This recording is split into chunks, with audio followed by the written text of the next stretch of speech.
Hi guys, how are you? Today I'll teach you how to install the GTA Vive 100% save game file. Step 1.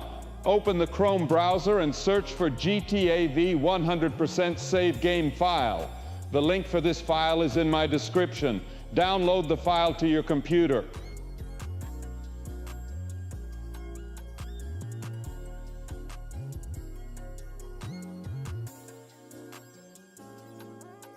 Step 2, press Windows plus R, type app data and press OK. Go to the roaming folder, the third option. Step 3, open the Goldberg Social Club Emu Saves folder. Then go to the GTA Vive folder, open 0F74F4C4 and paste all the copied files there. That's it. Your save game file is installed successfully. Let's check it out.